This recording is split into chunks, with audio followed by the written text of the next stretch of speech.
My name is Guy Albertini. This is a broadcast of the United States Constitution. Each broadcast will cover a very small section of the Constitution, policies that go against that section of the Constitution, as well as possible solution or solutions. If you just go along with the bad policies, then you agree with them. And if you're not part of the solution, you're part of the problem. Welcome back to the broadcast. It's January 14th already, the first broadcast of 2025. We have a special guest for this first broadcast, Bill Fergerson from the Larouche organization and Schiller Institute and Executive Intelligence Review. Hi, Bill. Hi, Guy. Thanks for having me on. So the first thing I want to discuss with you, okay, it's been in the news a lot seems like for quite a while now. It's like, how would an entity or global power force, say, 100,000 people to evacuate an area? And it might be because you found lithium in the area. Could be because you want to put in a smart city or even Agenda 2030 or 2050. Well, let me start by saying we should celebrate the 250th anniversary of the beginning of the Revolutionary War that freed us from Britain. And we have to look at where we were then and where we are now. We've got a new president coming in, and we had a short time to make sure that this new presidency addresses the problems we got in this country. Now, the fact that you brought up the evacuation, I imagine you're referring to what's going on in Los Angeles with the fires. Yeah, Maui, Los Angeles, Western North Carolina, East Palestine, a bunch of places. Well, let me focus on the situation in Southern California, because that's something that very well could have been prevented. And it involves the lack of maintenance of municipal and state infrastructure. The last estimate I heard, it was about 45 people that had died. I'm not sure if that's the latest estimate. But you may recall that in 1981-82, Mr. LaRouche, Mr. Lyndon LaRouche, the economist, after whom the LaRouche organization is named, he put out a pamphlet called "Won't You Let Your Grandchildren Have a Drink of Fresh Water?" This pamphlet was about the proposal that had first been put forward in the late 50s and 60s, especially during the Kennedy administration, to build something called the North American Water and Power Alliance. This was a grand project to use artificial rivers, canals, tunnels, and pumps to bring the melt off from the Alaskan glaciers, about 15 to 20% of the melt off from the Alaskan glaciers, down into the western part of the United States, crossing the Canadian border into Montana and then following all the way down through Nevada and California, all the states in the West, and down to northern Mexico. And this was this plan was detailed by a company based in Pasadena, California, called the Parsons Company. It would have created 14 million jobs. It would have provided about 120 million acre feet of water per year. It would have vastly improved the agricultural potential of the United States. And it's something that could still be done. But the fact that this kind of project was rejected because of environmental uh, policies that were becoming rampant in the late 60s and 70s, but also because of those that think that the financial oligarchs should determine what gets spent in the United States, not for the general welfare, but for the welfare of the financial oligarchs. So this plan was never implemented. And the result of not implementing these kind of policies is the kind of disaster that you see going on right now. Now, you can extend that. This was man-made. I mean, we know there are forest fires occur when there are lightning strikes, but they don't lead to this kind of disaster when you don't have the water, when you haven't Yes. maintained the infrastructure. Now, the other disasters you mentioned, like in North Carolina, I was thinking also about Hurricane Sandy or Superstorm Sandy in 2010, the devastation that occurred behind that.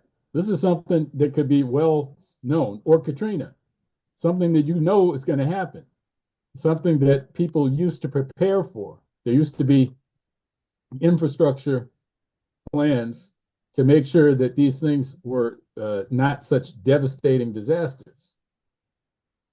It's not a question of being a natural disaster. It's a question of, are you prepared for it? You can also extend it to the problem of pandemics. This was something Larouche warned about in 1974, that the economic policies that were dominating in the underdeveloped countries would lead to a series of epidemics and pandemics that could threaten to wipe out the human race. Now, we've gotten a little taste of that from COVID. So I'm going to address it on that level. We need to make sure that this presidency, within the first 90 days and beyond, is oriented toward a completely different economic policy.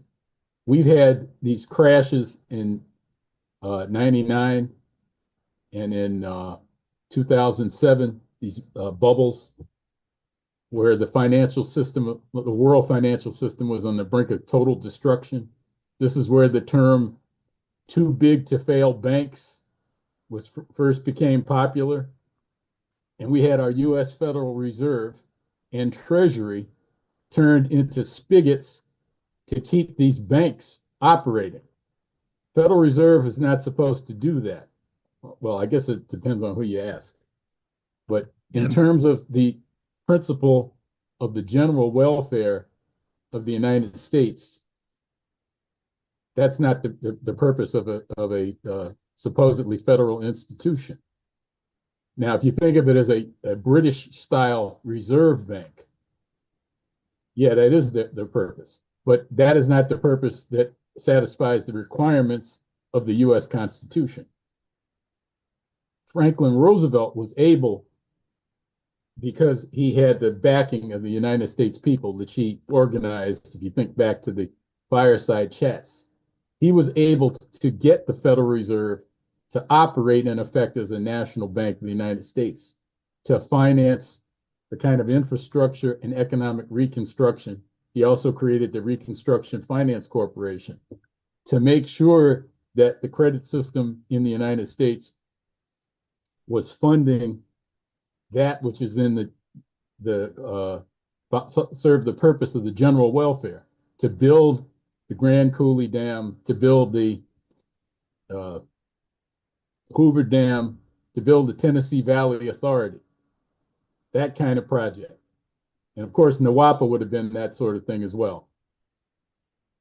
Yeah, so one thing you touched about is natural disasters, but also there looks to be few cases of unnatural disasters, as in the governor of Hawaii wanted to make Lahaina a smart city like a couple of years before the fires broke out there, and there's evidence that there was laser-directed NG and microwave-directed NG.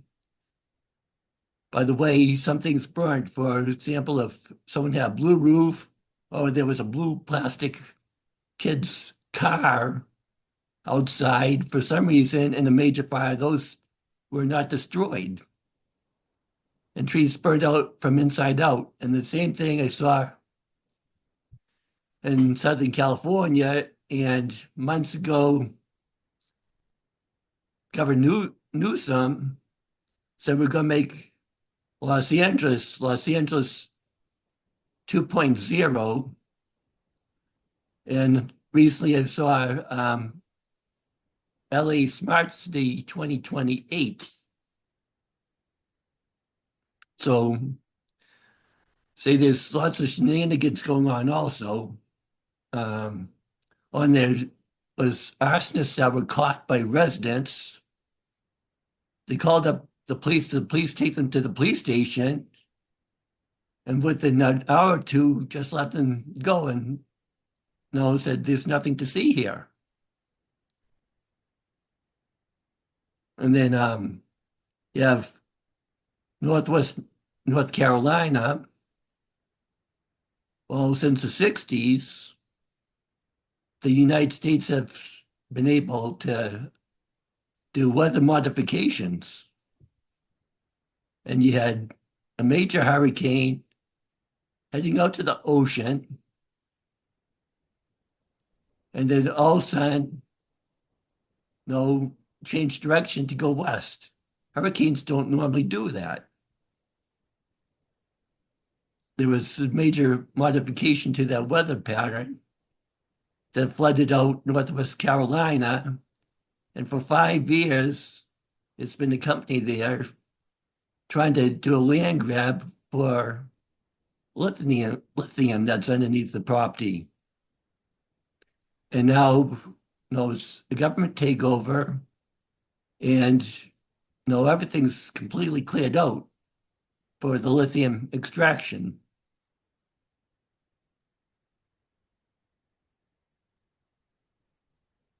Not to mention the polluted water in East Palestine. If people don't have drinking water, the ones that can afford to move out are forced out. And God help the ones that can't afford to move. Well, I say those are examples of the general welfare being ignored by the elected government. On the state level, municipal level, federal level. Let's say it's worse than being ignored. It's downright criminal. And it came up with some information. The neglect is pretty criminal too. Yes. Even if you're not deliberately creating these disasters. For Agenda 2030, which means that all the land, 30% won't be used by 2030 and 50% won't be used by 2050. There's something called C40 cities. And this is a list of the C40 cities I got for North America alone. We have Austin, we have Boston, we have Chicago, we have Houston, Los Angeles, Miami, Montreal, New Orleans, New York City, Philadelphia, Phoenix, San Francisco, Seattle, Toronto, Vancouver, and Washington, D.C. So it's in the very near future, that's a lot of people they're looking to displace just by those cities alone. And that's probably not the full list for North America.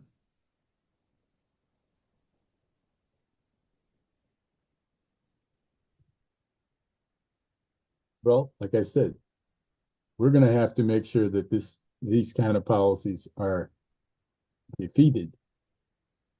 We can't sit and wait to see what Donald Trump is going to do or not going to do. There's a whole nest of oligarchs that have been running U.S. policy, domestic policy, and foreign policy. And there's a big fight going on right now, or beginning, around the confirmation hearings of the nominees that Trump has put forward. I would say, in particular, there's two nominations we need to focus on to get people in that are not going to be, or potentially not going to be, servants of this financier class. I know you're referring to the kind of policies that come out of the World Economic Forum. Yes. The two nominations that what I think people need to focus on is the nomination of Tulsi Gabbard to be the Director of National Intelligence and Kash Patel to be the Director of the FBI. And Tulsi is a lieutenant colonel in the National Guard. So Yeah. she has been through lots of security screening in the past. So that should not be any issue or any reason to reject her. Well, she's the people that want to reject her are the same people that gave us the Second Gulf War, lying about weapons of mass destruction. These are the people that gave us the Russiagate hoax. Yes. These are the people that created the situation that we have between Russia and Ukraine, overthrew the government in Ukraine in 2014 to set us up for the war that is currently ongoing and that could lead to nuclear war. Those people want to prevent Tulsi from getting in as the Director of National Intelligence. You recall Kash Patel was a prosecutor and lawyer, and he was, I think he was chief counsel for the Intelligence Committee in the House. He worked with Devin Nunes to expose the lie of Russiagate. He was only able to work on that for a couple of years before the Democrats took the House back. But now he's going to have 4 years to delve into this. And this terrifies the Brits like Richard Dearlove, Sir Richard Dearlove, that was one of the instigators of the operation against Trump. It terrifies Christopher Wray, John Brennan, former CIA director, who's now a leading talking head for CNN, James Clapper, all of these. There's a whole list of people that Patel has on his list that are going to be exposed for what they've done. And these are the guts of the apparatus of the secret government that perpetrates these evils, both abroad and within the United States. They're largely people responsible for the surveillance state. These are the people that targeted Julian Assange for destruction. These were the people that Edward Snowden barely escaped to expose. And these are the people, I must say, back 45 years ago and further, that targeted Lyndon LaRouche for political persecution, that were working to prevent his influence in the Reagan administration. And American people have to decide. I mean, they've already made it clear that they don't believe the lies of these people and the media that work hand in glove with them. But they now have to make sure that this administration fulfills its promise. Let me just point out two things that recently were done by Trump. I think this happened early January, where I can't remember the context, but I think he put out a tweet where he said that the United States and China working together could solve all the world's problems. Yes. When's the last time you heard Joe Biden or Barack Obama or Hillary Clinton or Kamala Harris say anything remotely like that? That's obviously true. It's obviously true. And it indicates promise. Now, the other the other item that I point to is the posting on January 7th on Truth Social that quoted, it had a video clip of Jeffrey Sachs complaining about the Gulf War and the current, the overthrow, the decades-long project to overthrow the government of Syria, which finally came to fruition in October. And this was put out there by Trump. And in the video, Jeffrey Sachs identifies this faction that has us in perpetual war in the Middle East. And at a certain point of this statement, this video statement, Jeffrey Sachs puts a lot of the blame on Netanyahu and describes him as a deep, dark son of a bitch. Yeah. Now, Well, Trump that policy put that came out out years ago under George H.W. Bush, where Syria was one of 7 countries that they wanted to take down. Right? right. This isn't a Democrat-Republican issue. This is an issue of this secret government, what some people like to call the deep state. Yeah. But these people got names, addresses, and phone numbers. And our movement has been working to expose them and battle them at every point. Now, I recall you wanted to focus on what we need to do here in the United States, and then we'll talk later. Yeah, so we're Internationally. running out of time, so just want to touch on the Federal Reserve rolled out central bank digital currency. They started with the trillion-dollar banks. Now the credit union in town here has 2.6 billion in assets, and they're switching to digital tomorrow.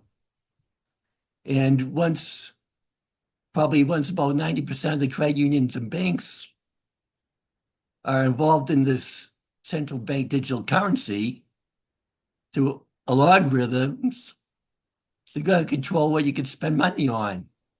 If it's heating oil, fuel, if you're buying the wrong type of food, you'll be at the checkout counter and the account would be open, then through the logarithm, it would be shut. Or if it's if it's deemed bad enough, your account would be shut off permanently. So how will you survive unless that's changed? We have to get rid of the Federal Reserve. I don't know if you saw the interview that Diane Sayre did about 10 days ago with Paul Gallagher of EIR. Their whole discussion was about nationalizing the Federal Reserve to turn it into a credit institution to fund infrastructure, science and technology, productive industry, and not papering over the debts of those mega banks. I mean, there's a big problem with the digital currency issue, but it's the same problem that we had before the digital currency, is that the Federal Reserve was not operating in the interests of the general welfare. So if you recall Lyndon LaRouche's 4 cardinal laws to create an economic boom, the first one was to implement Glass-Steagall, to have an absolute separation between speculation and commercial banking. And the second was to nationalize the Federal Reserve, to turn it into a third bank of the United States, to fund, like I said, to fund infrastructure and high productivity investments in industry and agriculture. And the fourth law was to use this institution, among others, to finance a crash program for the development of nuclear fusion power. It's interesting that, there's 2 things I'll just mention in that context. We do need a crash program for nuclear fusion. We also need to build 100 nuclear power plants using fission. We need to get on the case for a modern nuclear-powered NWAPA plan. Our movement has advocated a plan to build 42 100,000 miles of high-speed rail in the United States and 16,000 miles of magnetic levitation rail to connect 40 cities. Maybe a lot of those cities are the ones you just named. And all of this, as we are pushing back the frontiers for the development of commercial nuclear fusion.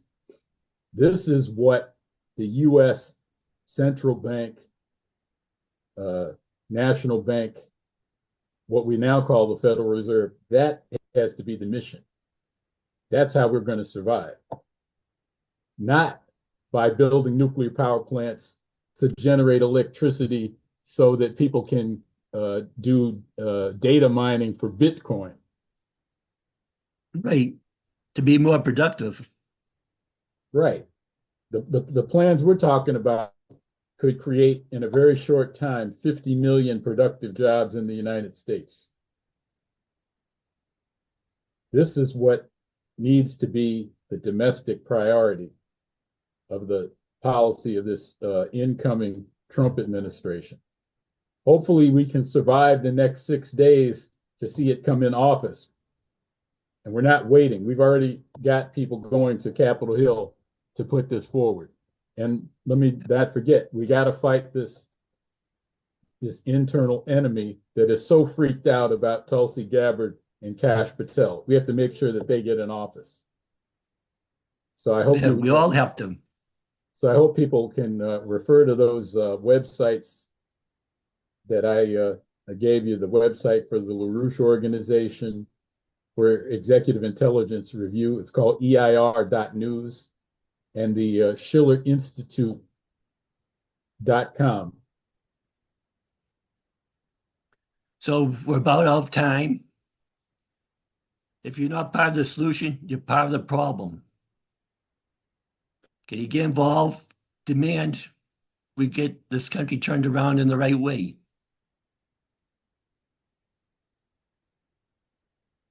Okay, so till next broadcast, see you soon. And I'm in the center of town.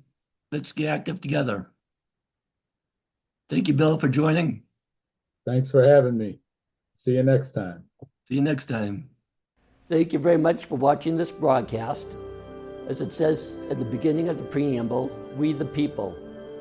That's you, that's myself. Are you part of the solution or part of the problem? One way to tell is if you're not part of the solution, you are part of the problem. So call, email, meet with your reps and senators, local leaders, tell them what they should be doing. They govern with the consent of the governed, and if you don't tell them what to do, it's implied that you agree with them and they're doing what you want them to do. So thank you very much again, and look forward to seeing you during the next broadcast.